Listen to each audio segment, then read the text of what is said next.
दोस्तों आपको इस वीडियो में ये नहीं बताएंगे कि युद्ध पर क्या कुछ चल रहा है। एक चीज है जिसको समझना बेहद ही जरूरी है। वो चीज ये है कि देखिए, आपको घंटे के हिसाब से बताते हैं। 86 घंटे बाद, 86 आवर्स बाद भारत और पाकिस्तान के बीच जो तनाव था उस पर अचानक से विराम लगता है, जिसे कहा जाता है सीज फायर, मतलब युद्ध विराम। और ये इसका ऐलान किया जाता है 5 बजे।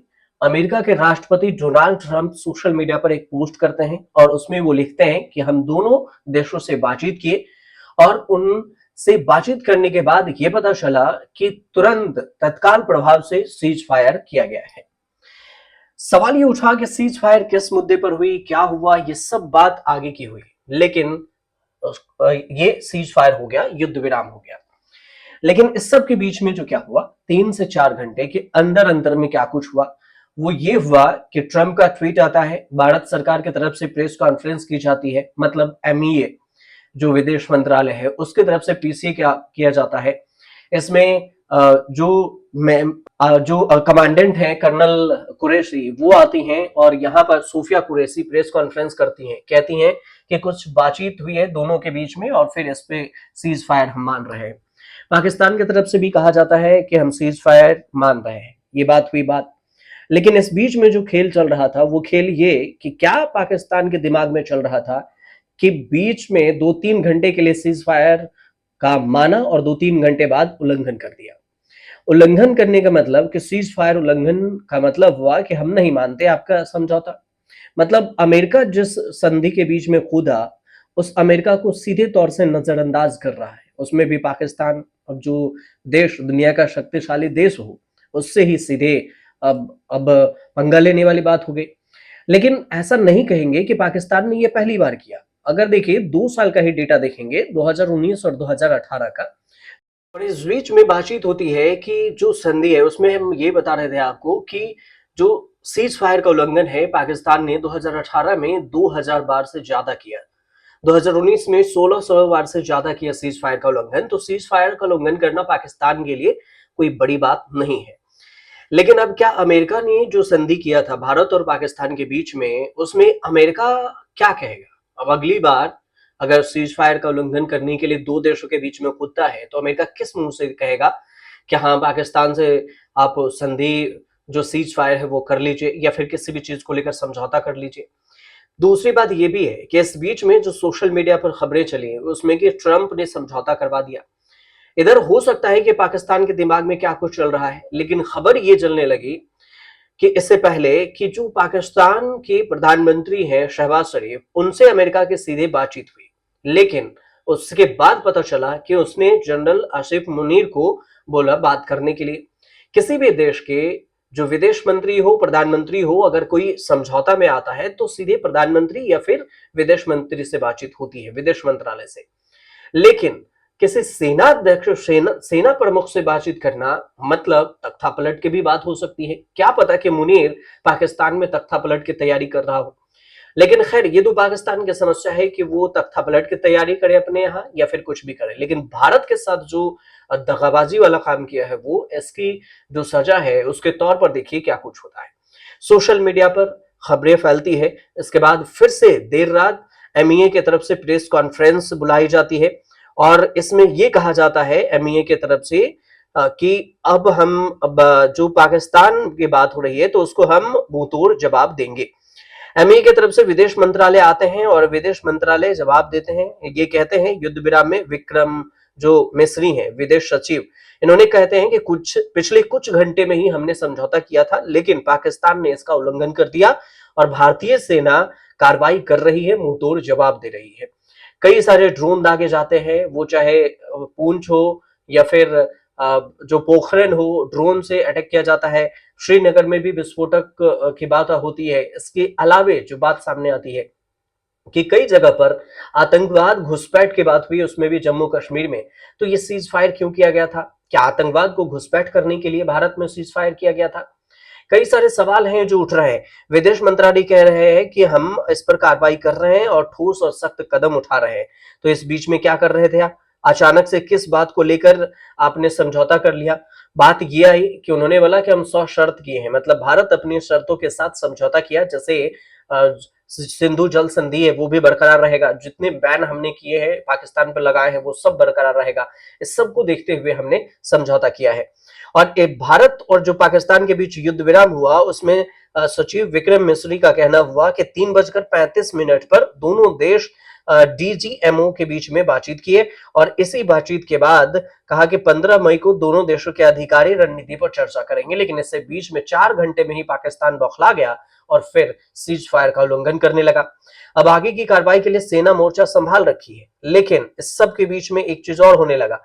सोशल मीडिया पर जो खबरें तैरने लगी वो ये तैरने लगी कि अगर प्रधानमंत्री नरेंद्र मोदी की जगह पर इंदिरा गांधी होती तो फिर ऐसा कभी नहीं करती कि तीसरे देश को समझौते के लिए लाती। शिमला समझौता जो पाकिस्तान ने रद्द किया, इस समझौते में क्या था कि दो देश आपस की लड़ाई को खुद ही सुलझाएंगे, बातचीत से सुलझाएं या जैसे भी हो, जब तक इन दोनों देश तीसरे को नहीं लाते नहीं आएगा। लेकिन यहाँ तीसरा देश आकर अमेरिका देश जैसे अमेरिका आता है और वो एंट्री लेकर कहता है कि आप इन दोनों बीच में समझौता कर लीजिए, और सीज फायर करने के बाद पता चलता है कि पाकिस्तान उसे 4 घंटे में ही उल्लंघन कर देता है। तो फिर ये गलती किसकी? और इस बीच में जो कांग्रेस इस पूरे मामले को लेकर लपेटने लगती है।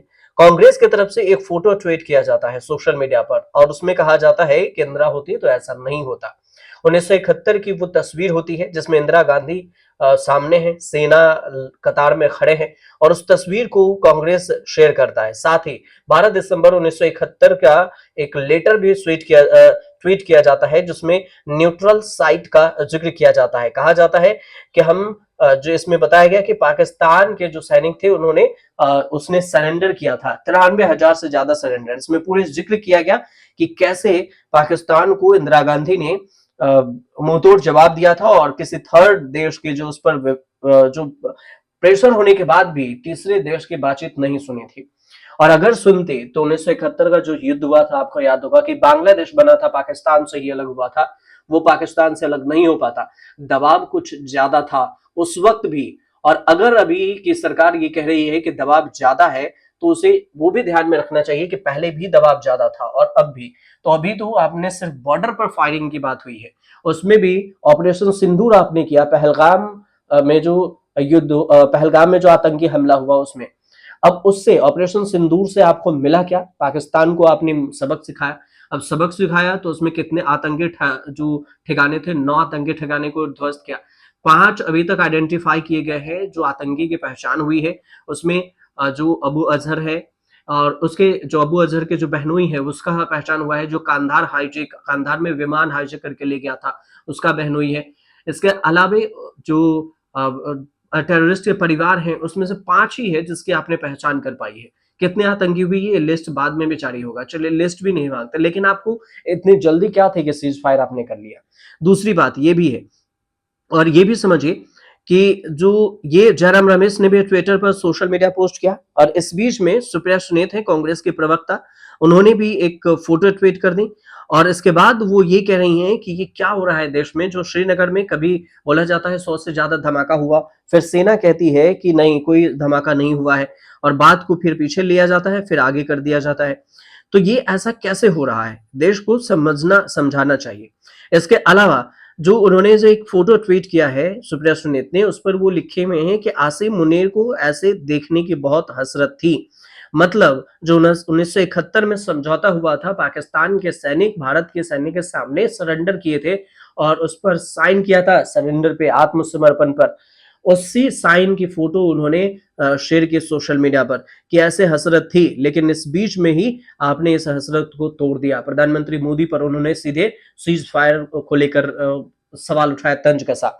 दूसरे जो उन्होंने एक पोस्ट किया था उसमें लिखा, अमेरिका की आंख में आंख डालकर पाकिस्तान के 2 टुकड़े करके विश्व का भूगोल बदल दिया था और ऐसी थी इंदिरा। हर किसी के बस की बात नहीं कि इंदिरा गांधी हो जाना या इंदिरा गांधी बनना आसान नहीं। तो ये बात कांग्रेस की तरफ से ट्वीट की गई। असदुद्दीन ओवैसी ने भी सोशल मीडिया पर पोस्ट किया।